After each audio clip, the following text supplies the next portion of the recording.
અમદાવાદના કુબેરનગરમાં ભૂમાફિયાએ લોરેન્સ બિશ્નોઈના નામે ધમકી આપતા મામલો આખો પોલીસ મથકે પહોંચ્યો હતો। ભૂમાફિયા તેમજ ક્રિકેટના સટ્ટાના ધંધામાં સંડોવાયેલા યુવકે વેપારીની હત્યા કરવા એક ટપોરીને સોપારી આપી હતી। ટપોરીએ લોરેન્સ બિશ્નોઈના નામે ધમકી આપી 1 લાખ રૂપિયા પડાવ્યા હતા। હવે અમદાવાદ શહેર ઝોન 6A આણંદ રેલવે સ્ટેશનથી તેને પકડી લેવાયો છે। ત્યારે તપાસમાં કુબેરનગર વિસ્તારમાં જ રહેતો સૂરજ ઉર્ફે બાબા સિંધી નામના અસામાજિક વ્યક્તિએ સોપારી આપી હોવાનો ઘટસ્ફોટ થયો છે। ત્યારે હાલ સૂરજ ઉર્ફે બાબા સિંધી વોન્ટેડ છે અને પોલીસે આકાશના સ્ટેટમેન્ટના આધારે જ સૂરજ ઉર્ફે બાબા સિંધીની ધરપકડ માટેના ચક્રો ગતિમાન કર્યા છે।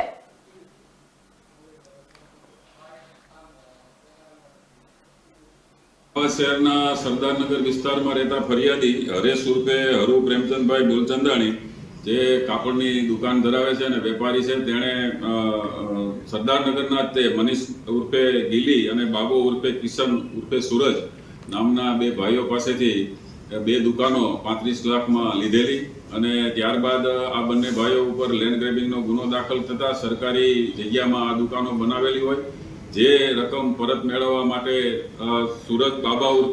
સૂરજ ઉર્ફે કિશન સાથે માથાકૂટ ચાલતી હોય અને એના કહેવાથી ફરિયાદી છે હરેશ ઉર્ફે હરુ પ્રેમચંદભાઈ મૂલચંદાણીને આકાશ હસમુખલાલ આડતિયા નામના ઈસમ દ્વારા ટેલિફોન ઉપર બિશ્નોઈના નામથી ધમકી આપી અને 1 લાખ રૂપિયા પડાવવાનો ગુનો દાખલ થયેલ છે। જે ગુનાના કામે મહેરબાન પોલીસ કમિશનર સાહેબ તરફથી આ તપાસ ઝોન 6 LCBને સોંપતા ઝોન 6 LCBના ઇન્ચાર્જ PSI તથા સ્ટાફ દ્વારા એને આણંદ ખાતેથી પશ્ચિમ રેલવે LCBના સંકલન કરી અને પકડી પાડવામાં આવેલ છે। પકડાયેલ આકાશ હસમુખલાલ આલતિયા એ વડોદરા